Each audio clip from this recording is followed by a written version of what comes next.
Ọ̀rọ̀ Ọlọ́run tí ẹ ṣetán láti gbọ́ yìí, ó jẹ́ ọ̀rọ̀ tí yóò fọwọ́ tọ́ ayé yín, tí yóò sì yí ayé yín padà sí rere. Láti ẹnu ikọ̀ àti ìríjú Ọlọ́run alààyè, Evangelist Babátúndé Samuel. Tẹ́tí sílẹ̀ kí o sì di alábùkún fún ní orúkọ Jésù. Ẹ bá mi lọ tààrà sínú ìwé Luke ìkejìdínlógún ẹsẹ̀ ìkíní. Luke chapter 18 verse 1. Ó sì pa òwe kan fún wọn. Ó pa òwe kan fún wọn. Nítorí èyí pé ó yẹ kí a máa gbàdúrà nígbà gbogbo. Ó yẹ kí a máa gbàdúrà ní ìgbà gbogbo. Kí a má sì ṣe sàárẹ̀. Kí a má sì ṣe sàárẹ̀. Àkórí ọ̀rọ̀ Ọlọ́run tí a gbọ́ lówùúrọ̀ yìí. Ó ní ìtẹpẹlẹmọ́ nínú àdúrà. Ìtẹpẹlẹmọ́ nínú àdúrà. Ó ṣe mí láàánú lónìí. Ọ̀pọ̀lọpọ̀ onígbàgbé tó pera rẹ̀ ní onígbàgbọ́ ni wọ́n ya ọ̀lẹ nínú àdúrà lónìí. And ìdí nìyẹn náà tó yẹ pé kò sórúurú tẹ́ bá fi lọ rú wọn tí wọn kì í ṣe awípa lọ́lọ́run òkò àjò. Tá máa twist Bible fún ìparun ara wọn tán, wọ́n ní ẹ fi ti Késárì fún Késárì. Kí là ń pè ní àdúrà? Kí ni àdúrà gan jẹ́? Ọ̀pọ̀lọpọ̀ kan sáà gbàdúrà ní wọ́n tí ẹ mọ̀ ń tàdúrà gan jẹ́ fúnra. Àdúrà jẹ́ ọ̀nà kan gbòógì láti bá Ọlọ́run sọ̀rọ̀.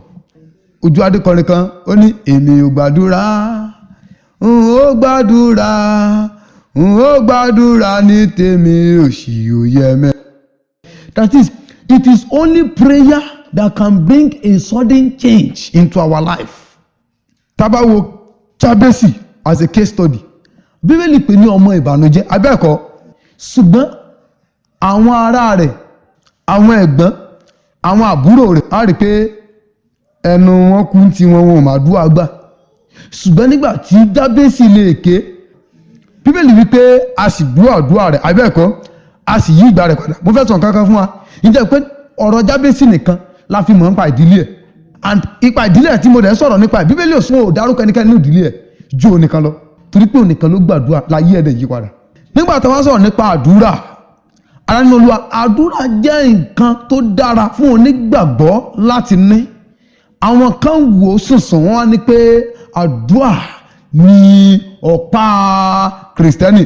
Bíbélì sọ pé àdúrà ni ọ̀pá wa o, torí bí àwọn kan ò ní Bíbélì wípé àdúrà ló pa onígbàgbọ́. Bíbélì sọ bẹ́ẹ̀, but àwọn tí òye yé, àwọn olóye wò pé àdúrà ní ọ̀nà kan gbòógì tó ga jù tí ènìyàn lè gbà bá Ọlọ́run sọ̀rọ̀. Àbí ẹ̀kọ́ ìyẹn fún onígbàgbọ́ tó kìí ṣe gbogbo èèyàn ló lè gbàdúrà Ọlọ́run lè gbọ́. Kí ni o? Kìí ṣe gbogbo èèyàn ló lè gbàdúrà tọ́lọ́run lè ṣe kí ni o tó lè gbọ́. Ọ̀nà kan gbòógì láti gbàdúrà tádúrà dẹ̀ lè gbà jẹ́ tẹ́wọ́gbà ó ní nípasẹ̀ Jésù Kristi. Nípasẹ̀ ta ni o? Jésù Kristi. Nígbà tá a máa sọ̀rọ̀ pa ìtẹpẹlẹmọ́ nínú àdúrà, a rí pé èyí ni ọ̀pọ̀lọpọ̀ ò lè ṣe mọ́ lónìí. Ìtẹpẹlẹmọ́ nínú àdúrà jẹ́ ohun kan tó jẹ́ pé ó nira. Ó ṣe kí ni o? Ó jẹ́ ohun tó jẹ́ kí ni o? Tó nira jọjọ. Nígbà tá a bá sọ̀rọ̀ nípa títẹpẹlẹmọ́ nínú àdúrà, ǹjẹ́ pé èèyàn lè wà lórí prayer point kan for good 2, 3, 4, 5 months tí ò dẹ̀ tí ì ní rẹ́sì. Àmì àdúrà míì téèyàn ń gbà sọ pé èsì ẹ̀ lẹ́yìn ọdún kan téèyàn bá gbà ni. But ẹ̀rí pẹ́ lòmí ò lè mára dúró lónìí. Àwọn onígbàgbọ́ ta ní lóde òní wọn ò lè mára dúró nínú àdúrà. Ìtàn Babalọ́lá, bàbá wọ́n ní kí bàbá ya oúnjẹ sí mímọ́. Wọ́n dẹ̀ ní bàbá dẹ̀ okay, wọ́n fẹ́ jẹ oúnjẹ alẹ́, bàbá ẹ̀yin oúnjẹ sí mímọ́, orúkọ Jésù, bàbá dẹ̀ síbẹ̀ ìgbàdúrà wọ 3 days.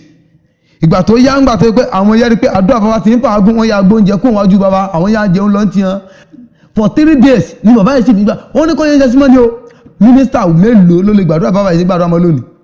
And that is the reason why tó yẹ pé ọ̀pọ̀lọpọ̀ wọn nígbà tí wọn ò lè pẹ́ nínú àdúrà pẹ̀lú Ọlọ́run, wọn kúkú wá nǹkan mìíràn lọ. Ẹ bá mi wo 1 Thessalonica chapter 5 verse 17 kí ló wí? 1 Thessalonica chapter 5 verse 17. Yes, kí ló wí? Ẹ máa gbàdúrà ní àìsinmi. Ẹ máa gbàdúrà ní àìsinmi. Onígbàgbọ́ gbàdúrà ní àìsinmi. Ṣùgbọ́n àwọn tá a ní lónìí tó jó nígbàgbé ìjọ tí ń so nígbàgbọ́ ìjọ mọ́, wọn ò lè pẹ́ nínú àdúrà. Àwọn onígbàgbé tá a ní ṣọ́ọ̀ṣì lónìí tẹ̀ ń so nígbàgbọ́ mọ́, onígbàgbé ni wọ́n sọ gbàgbọ́. Má dé ṣọ́ọ̀ṣì tó bá kan àkókò àtijọ́ wọn á jó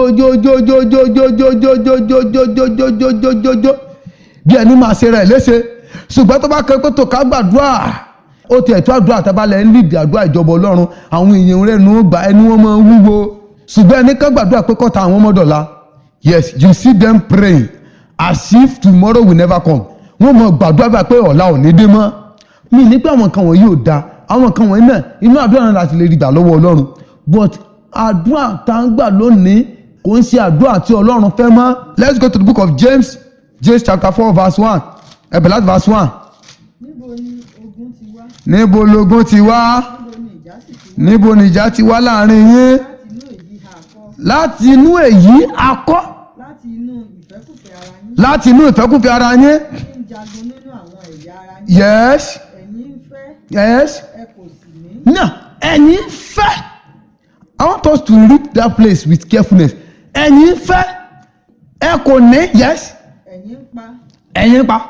Ẹ sì ń ṣe ìlara. Yes. Ẹ kò sì lè ní. Yes. Ẹ̀yin ń jà. Ẹ̀yin ń jà.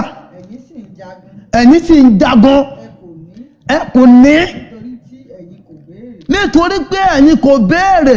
Ẹ kọ́kọ́ wo àwọn kankan tó ti kọ́kọ́ ṣáájú o. Ẹ̀yin jà.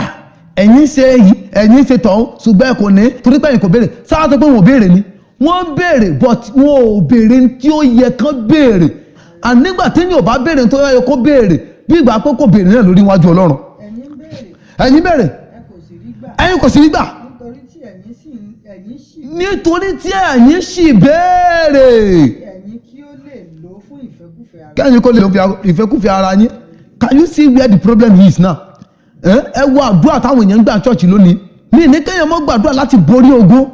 Mi ní kéèyàn mọ́ gbàdúrà láti ṣẹ́gun ọ̀tá because nígbà tá a bá sọ gbórú ìkẹrẹ́ wa nísìnyí. Ìyànní ìdílé àwọn èèyàn píìkì ní ọ̀pù nísìnyí náà mọ̀ ní nonsense lẹ́sọ̀. Àwọn oníwàásù mi títí dé o. Wọ́n títí àwọn ní ká mọ́ tún gbàdúrà àtọ́jọ́tẹ̀ tí ń gbàdúrà pé kógun ayé yín ó ṣẹ́. So ti wá ṣẹ́ torí pé ọ̀nà tẹ́ ń gbàdúrà kógun yẹn ṣẹ́ Ọlọ́run ò fẹ́ ọ̀nà yẹn. But when you are telling people this they wouldn't want to listen. Àwọn judgmental prayer là ń gbà lónìí nínú májẹ̀mú tuntun o. Ntí Ọlọ́run béèrè kọ́ lọ́wọ́ wa nìyẹn. Ní májẹ̀mú tuntun o Ọlọ́run ò béèrè nǹkan yìí lọ́wọ́ wa. Mi ní ká mọ́ gbàdúrà. Ṣùgbọ́n there is a way láti gbàdúrà láti borí ogun láti ṣẹ́ ogun. But ọ̀nà tá a gbà àwọn àdúrà yẹn lónìí jẹ́ ohun tí ò bá ìfẹ́ Ọlọ́run mu mọ́. Ọ̀pọ̀lọpọ̀ àti ìbínú fún kí ni wọ́n sọ. Ọba kọ̀tínú náà àwọn àdúrà báyẹ̀ lè gbà kì í ṣe pé. Àtọ́tẹ́ta tí gbàdúrà pé kólúwa fọ́ ọgí mọ́ta wa lórí. Ọjọ́ wo la wá délé ta àwọn ọ̀tá tí ń bá wa gbélé ó ti táwọn ti gbé face me and face fire. Ó ti wá tọ́jọ́ mélòó tẹ́ ẹ délé àwọn face me and face fire tẹ́jọ́ ń gbélé tí kan kú nù wọn. Tàbí tọ́wádé láti sóòrú tán ló òkú kan ló gbé jáde. Ẹ mọ́ tanra yín jẹ pẹ̀lú àwọn tí ń lé àdúrà fò fún yín. Ara nínú Olúwa ìtẹpẹlẹmọ nínú àdúrà mo dẹ̀ sọ́mọ́ àdúrà pọ́nísìírísìí bẹ́ẹ̀ ò bá ti gbàdúrà tó wu ọkàn Ọlọ́run kò lè gbà. Bíbélì wípé báwa bá béèrè ohunkóhun ní orúkọ rẹ̀ gẹ́gẹ́ bí ìfẹ́ rẹ̀ kì í ṣe gẹ́gẹ́ bí ìfẹ́ tara wa gẹ́gẹ́ bí ìfẹ́ Ọlọ́run. Àdúrà ní principle. There is a principle in prayer. Àkẹ́sà dédé gbàdúrà àdúrà ní pé ó ní bá a ṣe lè gbà á. Ìyẹn gbé ọ̀pọ̀lọpọ̀ ogun tẹ́lómi gan wọ̀ gan tó kàn ń gbàdúrà sógun yìí ò sẹ́ òun gan fún rẹ̀ lórí ogun ayé ẹ̀. Títẹ pẹlẹmọ nínú àdúrà. Títẹ pẹlẹmọ nínú àdúrà nígbà tó bá sọ̀rọ̀ nípa títẹ pẹlẹmọ nínú àdúrà ó sọ̀rọ̀ nípa ìforítì àti ìfàyàrán nínú àdúrà. Ìforítì àti ìfàyàrán nínú àdúrà. Ará nínú Olúwa nígbà tó bá sọ̀rọ̀ ìforítì àrègbèmùsọ̀mọ́ alẹ́ kan kò ń ṣe ohun tó rọrùn kò ń ṣe tó ṣe kí ni o tó rọrùn. Now àwọn ọ̀nà wo lálẹ́ wà á forítì náà ni pé kí ni o òun láti dúró títí táwọn fèrèsì ọ̀nà kan tábìlẹ̀ forítì àdúrà tábìlẹ̀ jẹ́ ẹni tó ń tẹpẹlẹ mọ́ nínú àdúrà òun láti ṣe kí ni o láti dúró títí àwọn fi ṣe kí ni o àwọn fèrèsì àdúrà wa. Daniel Bíbélì wípé lọ́jọ́ tó ti kúnlẹ̀ ní èsì àdúrà ṣe kí ni o láti fi èsì àdúrà fún ṣùgbọ́n kò rí gbà torí pé àwọn balógun bá ṣe kí ni o wọ́n dènà àdúrà yẹn.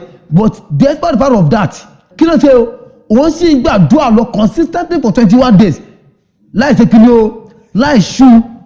Ọ̀pọ̀lọpọ̀ wọn náà tá a bá ti gbàdúrà súkẹ́súkẹ́ Ọlọ́run mò ń wọ́kọ́ ọba ti gbàdúrà súkẹ́súkẹ́ sẹ́rẹ́ àwọn àṣìṣe tá a máa ń ṣe nínú àdúrà náà ni o Ọlọ́run wọ́kọ́ ọ̀fẹ́ gbàdúrà kọ́ ọlọ́run jẹ́ ọ̀rọ̀ kọ orúkọ Jésù ọlọ́run mò ń wọ́kọ bàbá ẹni tó lówó bàbá ẹni tó gbayì láwùjọ ẹni tó níṣẹ́ gidi lápá olóòrùn ni ó darí sí mi wàràs ẹni tọ́lọ́run dẹ̀ ní lọ́kàn láti fún ọ ẹni tí ò tí ì níni ṣùgbọ́n tó ṣe pé ẹjọ́ jùmọ̀ ní lọ́jọ́ ọ̀la ìgbà tó ti wá sọ ti fún ọlọ́run ní certain goals tó gbọdọ̀ meet requirement ọlọ́run gbọdọ̀ meet kí requirement yóò dẹ̀ bá fi ọlọ́run mọ́ wọ́ ọ̀ràn ni àṣìgbàdúrà nìyí wọn já sínú ó túmọ̀ sí pé wọ́n bèrè àwájú ọlọ́run nìyẹn and that is the reason why people are having more problem these days àwọn èèyàn lóríṣiríṣi wàhálà lónìí torí pé ọ̀pọ̀lọpọ̀ wa aláǹgbàdúrà àdúrà kọ́ là ń gbà àròyé láṣẹ kí ni o àtúnyẹ asán lásán wájú. ẹ bá wo Matthew orí 6 ẹsẹ̀ 7 Matthew chapter 6 verse 7 yes kí ló wí. ṣùgbọ́n nígbà tí ẹ̀yin bá ń gbàdúrà ẹ má ṣe àtúnwí asán bí àwọn kèfèrí. wọ́n rò pé a ó ti torí ọ̀rọ̀ púpọ̀ wọn gbọ́ tí wọ́n ẹni táwọn yẹn ti mí ìṣẹ̀ báyẹ̀ o nígbà tẹ́ bá ń gbàdúrà ẹ má ṣàtúnwí asán kẹ́mi ní kéèyàn mọ́ béèrè tó wù but tó bá béèrè nǹkan tó wù ọlọ́wọ́ ọlọ́run mọ́ bó ti béèrè jẹ́ kó ṣe pé ẹ̀mí ọlọ́run la darí ẹ ìdí ni Bíbélì wípé àkómọ́ bá ti ń gbàdúrà ẹ̀mí mímọ́ tí ń ṣe ẹ̀mí ọlọ́run ló ń ṣe kí ni o ló fi ìrọ́ta kò lè fẹ́nu sọ bẹ̀bẹ̀ fún wa àwọn ọmọ bá ti ń gbàdúrà nígbà tí a ò bá ti gbà kẹ́mi mímọ́ darí wa nínú àdúrà a lè fara gbàdúrà kádùn àwọn gbà o mo sọ fún wa ọ̀nà kẹta lè gbà tẹpẹlẹ mọ́ nínú àdúrà náà ni pé kádùn títí rí àdúrà wo fi tẹ̀ wá lọ́wọ́. ẹ bá lọ sínú ìwé Matthew chapter 21 verse 22 kí ló wí. Matthew 21:22 yes. ohunkóhun gbogbo tí ẹ̀yin bá béèrè nínú àdúrà pẹ̀lú ìgbàgbọ́ ẹ̀yin ò rí gbà. ṣẹ́ni báyọ̀ ohunkóhun tí a bá béèrè nínú ìgbàgbọ́ ní ẹ̀pẹ́ nígbà tẹ́lẹ̀ mi bá tún gbàdúrà tán á tún mọ̀ rò pé sádùn adé lè gbà báyìí fún àpẹẹrẹ ẹja wo bóyá irú ẹni tí ò rí lílé èèyàn tí ó ràn lọ́wọ́ bóyá kò náà tó ràn lọ́wọ́ ó dẹ̀ ní ibi 50,000 naira ó wá lọ síwájú ọlọ́run ó lọ sórí òkè bóyá ó lọ fẹjọ́ mẹ́ta olúwa ṣàánú mi olúwa gbénàwọ́ dìde mo gbàgbọ́ pọ̀ ti ṣe kìrìkà bóyá ńgbà tó tẹ̀ ń parí ẹ̀rọ ọlọ́run tún fi ìran kan hàn fẹ́rẹ́fẹ́ láti fi yé pé òun ti gbàdúrà ẹ̀ bóyá ńgbà tó bá sọ̀ka lórí òkè tán bóyá bó ṣe ń délé gan kò sí tí ó yí bírèkì ó sì tún lọ ń wá bí ó ṣe tún gbá àwọn ẹni àwọn torí nǹkan tó ń ṣẹlẹ̀ lákòókò yá ni ó sì lọ wúrí òkè a sì tún fi ìran hàn ọlọ́run ní tó bá fẹ́ ṣe ọ̀tètè ṣe báyìí ọkàn rẹ̀ ó ṣe kí ni o ọkàn rẹ̀ ó ti máa mì nígbà tí ọkàn wa bá ti mì nínú àdúrà ó túmọ̀ sí pàṣẹ kéde o a ò ní ìtẹpẹlẹ mọ́ nínú àdúrà ó túmọ̀ sí pé a ò ní ìfàyàrán nínú àdúrà ó túmọ̀ sí pé a ò ní ìfaradà nínú àdúrà àdúrà jẹ́ nǹkan gbòógì tó yẹ pé bí ènìyàn ò bá dìtámì lọ́kàn ẹ̀ àti ṣàṣeyọrí nínú àdúrà le. ìwé Mark 11:24 nítorí náà mo wí fún yín ohunkóhun tí ẹ̀yin bá tọrọ nígbà tí ẹ bá ń gbàdúrà ẹ gbàgbọ́ pé ẹ ti rí wọn gbà náà yóò sì rí bẹ́ẹ̀ fún yín. sẹ́rí àìgbàgbọ́ jẹ́ tó ń da àwọn èèyàn láàmú lónìí. èmi àtẹ̀yẹ kan sọ̀rọ̀ kan lánàá ẹni á sọ fún mi pé ó ní nísìnyí táwọn èèyàn bá ti lọ ṣọ́ọ̀ṣì ìtàn fi mọ́mọ́ ìpàdùn àgbóná ní káwọn èèyàn máa ṣubú ó lọ́jọ́ kan ìyàwó dé láti ṣọ́ọ̀ṣì ló bá ní àdúrà ní gbóná òun bá ní kí ló ṣẹlẹ̀ ó ní ó wá sọ fún pé tó ń bá rí ìyá kan pé bó ti tóbi tó lónìí náà lẹ gbọ̀n ló wá yí lẹ̀ pé táwọn èèyàn ṣubú lọ lóríṣiríṣi olóhùn wá rẹ́rìn-ín pẹ̀sọ̀ ìyá ló mú kádùn àgbóná ó wá sọ kíni kan pé ọ̀pọ̀lọpọ̀ àwọn deliverance tó ipá àwọn èèyàn kẹsà ṣubú ó sì wáyé pé nípa ìṣubú lẹ́mí èṣù fi máa ń jáde ó ní ẹ̀mí èṣù ti jáde láyé àwọn èèyàn ó ní ẹlòmíì kò sí program tó bá dé tí ò ní ṣubú ó ní sẹ́bẹ̀ lógún ayé pọ̀ tó praise the Lord ó ní níṣẹ́ oní táwọn èèyàn bá ti lọ prayer ó sọ fún ìyàwó pé táwọn èèyàn bá ti lọ prayer tẹ wá gbàdúrà gan tí ò wá sí kan tó ṣẹlẹ̀ bẹ́ẹ̀ àwọn èèyàn ṣubú àwọn èèyàn ṣe àwọn èèyàn gbàdúrà àwọn èèyàn gbàgbọ́ pé gbàdúrà can you see ara àwọn problem ta níní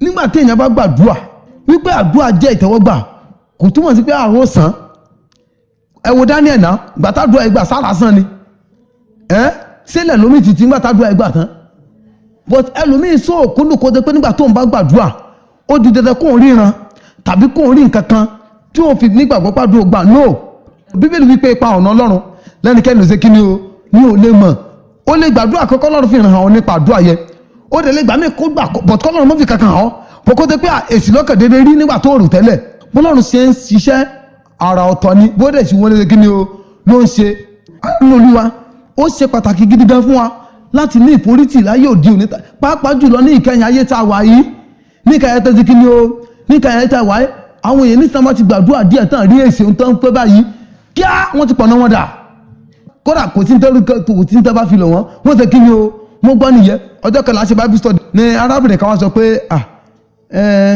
ní ṣọ́ọ̀ṣì kan tó ń lọ wọ́n wá ní pé wọ́n ní kò ń ṣe ohun tó burú kéèyàn oṣoògùn ṣùgbọ́n tí o bá sàtìrí bá tọmọ làkejì jẹ ṣètìrí báwọn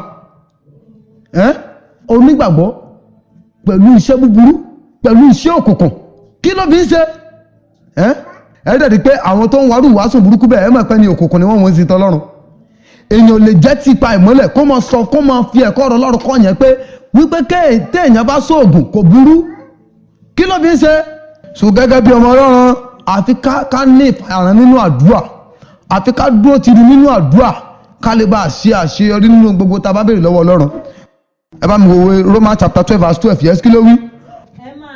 ẹ máa yọ̀ ní ìrètí ẹ máa mú sùúrù nínú ìpọ́njú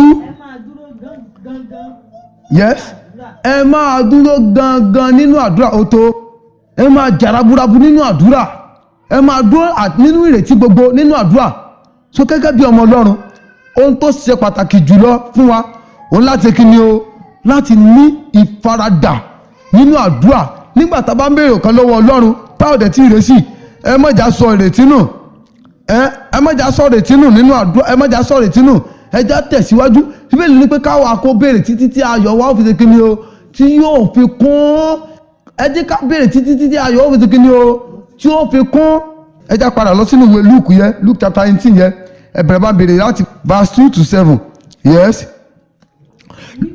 wípé onídàájọ́ kan wà ní ìlú kan yes tí kò bẹ̀rù Ọlọ́run tí kò sì ṣe ojúsàájú ènìyàn. kò tiẹ̀ ń sojú ìṣáájú èèyàn Ọ̀pọ̀ kan sì wà ní ìlú náà. opó kan wà nílùú yẹn Ó sì ń tọ̀ ọ́ wá. yes Wípé yes gbẹ̀san mi lára ọ̀tá. gbẹ̀san mi lára àwọn ọ̀tá mi Kò sì sún sí i nígbà kan sí. kò sì sún sí i nígbà kan rí yes Ṣùgbọ́n ní ìkẹyìn, sí yes ó wí nínú ara rẹ̀ pé òun náà rẹ̀ pé bí èmi kò tilẹ̀ bẹ̀rù Ọlọ́run. yes Tí èmi kò sì ṣe ojúsàájú ènìyàn. yes Ṣùgbọ́n nítorí tí opó yìí ń yọ mí lẹ́nu. ṣùgbọ́n nítorí pé opó yìí yọ mí lẹ́nu Èmi ò gbẹ̀san rẹ̀. èmi ó gbẹ̀san rẹ̀ Kó má bàa fi wíwá rẹ̀ nígbàkúgbà dá mi láre. kó má bàa fi wíwá rẹ̀ nígbàkúgbà dá mi ní agara Olúwa sì wí pé Olúwa sì wí pé ẹ gbọ́ bí aláìṣòótọ́ onídàájọ́ sí. yes Ọlọ́run kì yóò wá sì gbẹ̀san àwọn àyànfẹ́ Ọlọ́run kì í àgbẹ̀san àwọn àyànfẹ́ rẹ̀ tó fi ọ̀sán àti òru kígbe tó ń fi ọ̀sán àti òru kígbe pé tó sì mú sùúrù wọn ẹja wo ìtàn wọn ni Jésù wípé onídàájọ́ kan wà ní ìlú kan ó jẹ́ ẹni tí kò bẹ̀rù Ọlọ́run tí kò sì bẹ̀rù ènìyàn wọ́n wá ní pé arábìnrin opó kan wà nílùú yẹn èyí tó ń tọ onídàájọ́ yẹn lọ pé láti gbẹ̀san lọ́wọ́ àwọn ọ̀tá àìmọye ìgbà náà ní arábìnrin opó yìí ń tọ onídàájọ́ lọ tó yẹ pé onídàájọ́ ò tiẹ̀ ní wàrà tí kan ọ̀pọ̀lọpọ̀ yín náà a máa easily were offended tá a bá ti ń pray tá a bá ti béèrè nǹkan lọ́wọ́ Ọlọ́run èkéní èkejì a ti wá set time nínú ọkàn wa mo gbọ́ ìtàn kan mo wà London administration kan ni ó ti ṣe díẹ̀ sẹ́yìn báyìí ìránṣẹ́ Ọlọ́run yẹn wá ń sọ̀rọ̀ kan wípé arábìnrin kan ní kò ń pray fún un ó dà pé bóyá ń wá ọmọ bóyá wá kúnlẹ̀ wájú ìránṣẹ́ Ọlọ́run yẹn Ọlọ́run wá sọ fún ìránṣẹ́ Ọlọ́run yẹn pé kó béèrè lọ́wọ́ ẹ̀ pé ṣé tóun Ọlọ́run bá fún ọ lọ́mọ yẹn kí láà ṣe wọ́n wá ní madam Olúwa ní kò béèrè lọ́wọ́ yẹn pé tóun bá fún yín lọ́mọ yẹn ńkọ́ ó lóun sì bá bòmíì lọ ó ní kíá lòun sọ fún pé ó yà dìde mọ́ ọ lọ òun ládùúgbà gbà fún ọ can you see such people ọ̀pọ̀lọpọ̀ kó tó lọ bá Ọlọ́run láti béèrè nǹkan wọ́n ti ní plan B lọ́kàn wọn pé bí Ọlọ́run ò bá ṣe kí ni o bí ò bá ti dá wọn lóhùn wọ́n ti ń kórè òkú ṣe nílé ikú àwọn ó gbàbọ̀ míì lọ ni and that's the reason why tí àdúrà àwọn èèyàn fi gbà mọ́ lónìí. Ìwọ tó o bá ti ní ọkàn mìíràn pé bọ́lọ́run bá ti tètè dán Ọlọ́run ìwọ sì gba bòmíì lọ, àdúrà ò lè gbà kó o lo ogún ọdún lórí òkè kó o gba bíríbírí kó kò ní bíríbírí kó di bìrìbìrì, òyì ni ó rí ọ bọ́ọ̀lẹ̀ lórí òkè tó lọ. Bí ọkàn rẹ ò bá ti ṣe déédéé nínú àdúrà pẹ̀lú Ọlọ́run ó lè rẹ̀ sí. Àwọn ọmọ ìjọsìn mo rí èèyàn lò lónìí, ọ̀pọ̀lọpọ̀ wọn bí èyí ò ṣe ni nọ́mbà pásítọ̀ tọmọ ìjọ mi ní lọ́wọ́ kì í ṣe 50 mọ́, nọ́mbà tó wà lórí fóònù wọn majority nọ́mbà yẹn ìránṣẹ́ Ọlọ́run ni. Ìwọ tó máa wà láwọn sáṣẹ́ lábẹ́ pọ́n wá Sunday service lọ́dọ̀ rẹ, wọ́n bá ti gbàdúrà súkẹ́súkẹ́ fún wọn tó hàn rí sí àmì àti ìyanu wọ́n tún kọjá síbòmíì nù. Irú àwọn wọ̀nyí àdúrà àwọn ò lè gbà nígbà tán stable sójú kan. Bíbélì wípé ẹni tí ò stable ní ọ̀nà rẹ̀ ó dàbí ìyàngbò nínú afẹ́fẹ́, ẹni tí kò dúró ní ọ̀nà rẹ̀ dàbí ìyàngbò, ẹni tí ò jẹ́ ọlọ́kọ̀ọ̀kan ó dàbí ìyàngbò nínú afẹ́fẹ́. Wọn ò stable lọ́nà wọn ò dúró lójú kan, bó ti ń lọ bí náà ń lọ bí, bó ti ń lọ bí náà ń lọ bí, kámi ti pọ̀ jù lọ́rọ̀ wọn. Ẹja jẹ́ ẹni tó ń forí ti àdúrà, bàbá jẹ́ ẹni tó ní ìforítì nínú àdúrà kò sí ohun tá a lè bèrè tá a lè rí gbà lọ́wọ́ Ọlọ́run. James chapter 5 verse 13. Inú ẹnikẹ́ni á bàjẹ́ nínú yín bí, jẹ́ kí ó gbàdúrà. Inú ẹnikẹ́ni á dùn, jẹ́ kí ó kọrin mímọ́. Inú ẹnikẹ́ni á bàjẹ́ bí, jẹ́ kó ṣe kí ni ó, jẹ́ kó gbàdúrà. Ará nínú Olúwa mo fẹ́ kó mọ̀ pé àdúrà nìkan ló lè fi bọ́ lọ́wọ́ ayé o. Àdúrà nìkan ló lè gbà wá. Àdúrà nìkan ló lè tú wa sílẹ̀. Ìyá tá a bá gbàdúrà gẹ́gẹ́ bí ìfẹ́ Ọlọ́run. Mind you, mo ń sọ fún wa, ẹ jẹ́ ká wá bá ti ń gbàdúrà gẹ́gẹ́ bí ìfẹ́ Ọlọ́run. Ẹ jẹ́ ká wá bó ti ń gbàdúrà gẹ́gẹ́ bí kí ni o, ìfẹ́ Ọlọ́run. Bó o bá gbàdúrà tí ò bá fi Ọlọ́run mu ọ̀ ní rẹ́ sí o, ẹ̀ ń ṣe pé o. Bíbélì ti fìdí ẹ̀ múlẹ̀ fún wa. Bíbélì wípé ọ̀rọ̀ Ọlọ́run kalẹ̀ láì ní kí ni o, ní ọ̀ràn kò sì lè yẹ̀ kò lè yí. Ọlọ́run yí ọ̀rọ̀ yẹn padà, ẹ̀yin ẹ̀ lẹ́mọ́ sọ̀rọ̀ dáa bá bẹ́ẹ̀ bọ̀ kì í ṣe bí Ọlọ́run. Bíbélì wípé bá a bá bèrè nǹkan gẹ́gẹ́ bí ìfẹ́ rẹ̀, sọ bá a bá bèrè nǹkan bí ìbá ṣe fẹ́ kò ní ṣe kí ni o, kèné dáhùn o. Adàrà fún alórúkọ Jésù o, ẹ jáde lórí ẹsẹ̀ wa, ẹ jáde lórí ẹsẹ̀ wa. Ẹ jẹ́ ká sọ fún Ọlọ́run wípé Olúwa fún mi ní orí ọ̀fẹ́ láti ní ìfaradà nínú àdúrà, fún mi ní orí ọ̀fẹ́ láti ní ìforítì tó péye nínú àdúrà. Mo nígbàgbọ́ pé ẹ ti di alábùkún fún nípasẹ̀ ọ̀rọ̀ Ọlọ́run tí ẹ gbọ́ tán yìí. Fún àdúrà tàbí ìmọ̀ràn ẹ lè pè sórí aago yìí 08065935539. Ẹ máa gbé nínú oore ọ̀fẹ́ Kristi. Ìrànlọ́wọ́ ọkàn mi ò yára dé.